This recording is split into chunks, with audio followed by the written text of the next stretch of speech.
Tomorrow is Election Day in Austin. A rare May election is bringing a fiery campaign and financial consequences. KXAN's Chris Sadeghi took a look at the money involved and how the decision on Prop 1 could affect those who never use ride sharing. In the past few weeks, groups like MAD have had events like this one explaining why they're for or against Prop 1. But all have emphasized the importance of voting, even for voters who've never taken a ride. Even if you don't use them, MAD says you should vote yes. Because drink driving impacts everybody and is everybody's problem.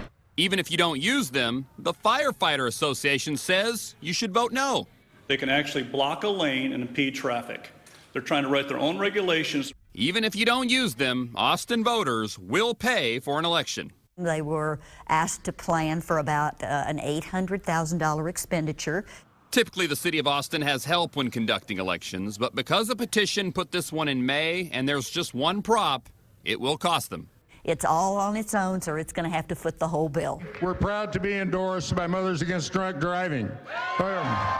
Ironically, Austin's former mayor, Lee Leffingwell, has been campaigning often for Prop 1.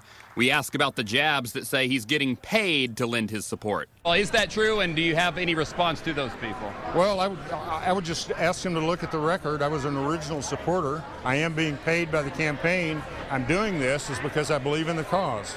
I'm being paid because I'm doing a lot of work, frankly. In a campaign that has barely rested. Chris Sadeghi, KXAN News.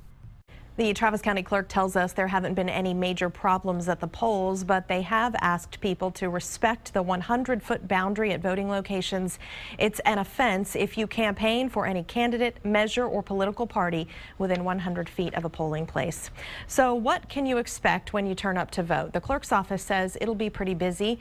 She expects at least 10% of registered voters to show up. That's because 10% of Austinites cast their ballots during early voting. But she also expects any lines to move quickly.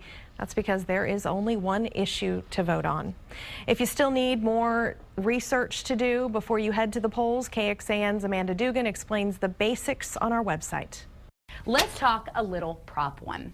A vote no on Prop 1 means that Uber and Lyft drivers will be required to get fingerprinted, and this is what the city of Austin wants. But who's going to pay for that? Well, the city might help pay for it. All right, Amanda lays out exactly what voting for Proposition 1 and against Proposition 1 will mean for you, and you can see the full explanation on KXAN.com.